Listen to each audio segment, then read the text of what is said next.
when things start getting big, you should probably pull. But different places have different scaled objects.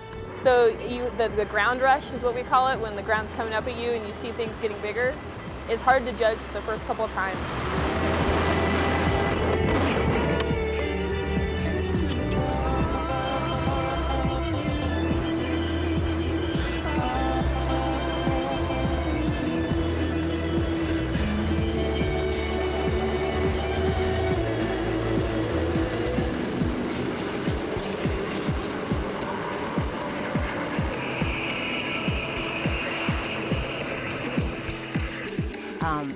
I have never experienced anything like base jumping. Skydiving doesn't even compare. When the ground is just so close to you and you know you only have one parachute, that if something goes wrong, you know, there's no fallback. Completely different sports. The only similarity is that they both use parachutes. Generally speaking, in base jumping, you're exiting from obviously a fixed object from a very low altitude. You've only got one canopy. They tend to be rigged up very differently from skydiving canopies. The sensation that you're falling is huge in base jumping. You don't get that in skydiving. Every jump is so unique and so different. That's what's really nice about the sport. Like, people just take it to another level. They're always taking something to another level.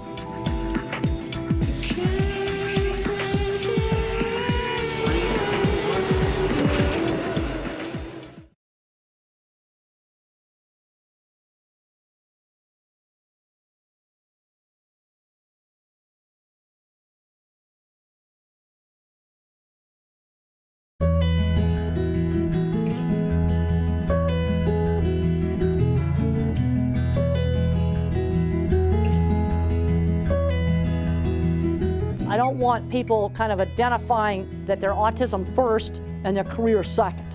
You know, I'm a college professor and a livestock specialist and a scientist first. My name is Temple Grandin, and I am professor of animal science at Colorado State University.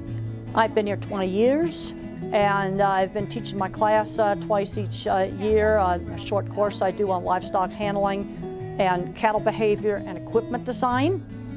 It's been really, really good. I just love Colorado. Colorado's got a lot of cattle out here, and it's the West, and I just like the West.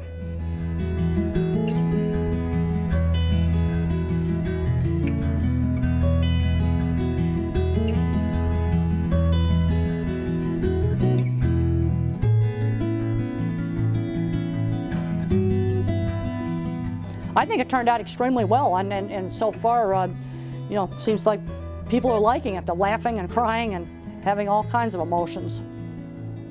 Mick Jackson, the director, came out and visited me for 3 days, and I took him all around here, down to the farm, talked to him extensively.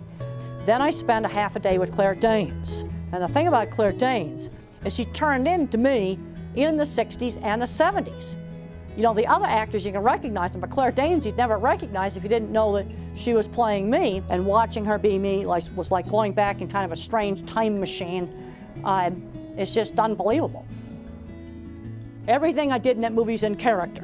If they'd wanted me to have some romance, and that's one of the early versions, they wanted some romance, I go, no, no, no, no, no. That's just not in character. You can't have that. I am a pure geek nerd, and I hope I get good geek cred. I think the most important message in the movie is that people on the autism spectrum can really do things. I'm very concerned today. I'm seeing smart people with high-functioning autism and Asperger's, and they're not being pushed enough.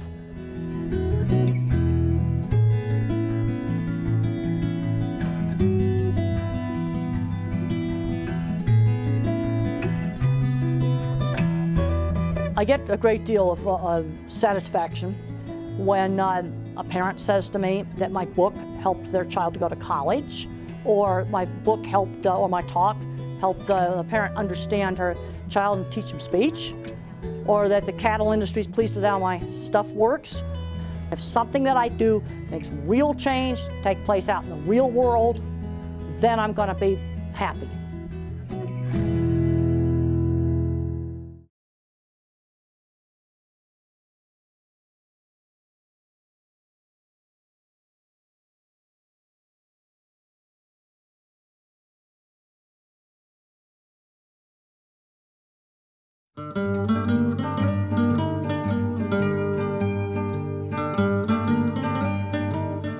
It's endless the amount of things you can see here. The list can just go on and on.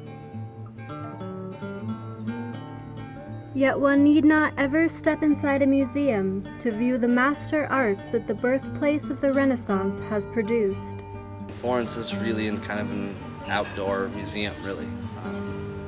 There's art literally on every street. You'll find all kinds of art everywhere you walk in Florence. It's just amazing to be in a cultural center that has so much history. It's impeccable.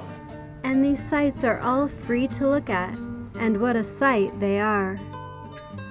The Basilica di Santa Maria del Fiore, with Brunelleschi's massive cupola, is one of the largest churches in Italy and has become a symbol of Florence and of Renaissance culture. Dubbed the Duomo, it is a great landmark for meeting friends and for finding your way around the city. With a delicate palette of green, white, and pink covering its immense size and intricately detailed facade, it is a truly mesmerizing sight.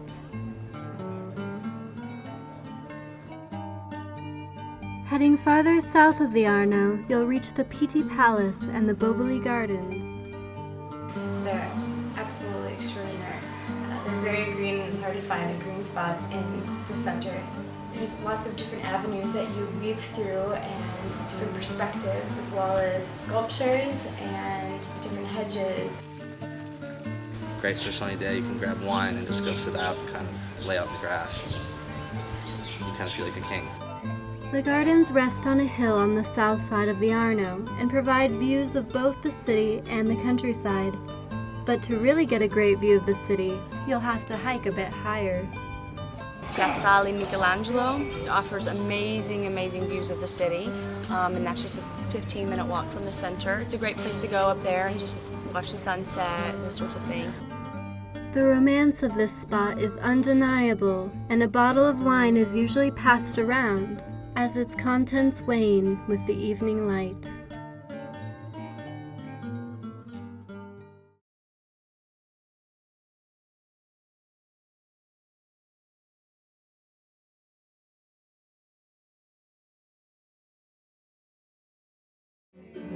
Oh Mia, oh Maya, you really should try a little piece of the Princess Papules papaya. Some people like to hike, some people like to play golf. I like to play music.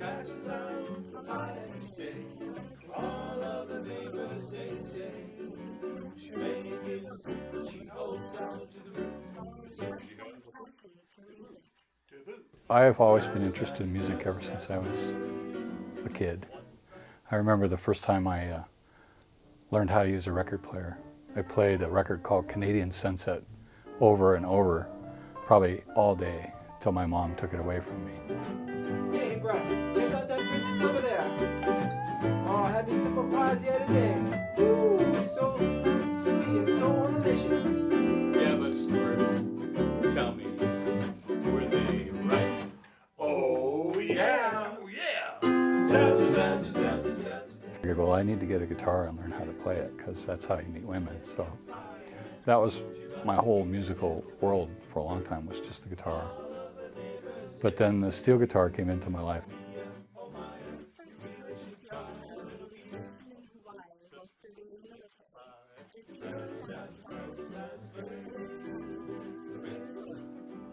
When I started playing the steel guitar, for some reason, that feeling of the strings vibrating and the way that you play it with the bar and the sounds that you get, really, I really plugged into that for some reason.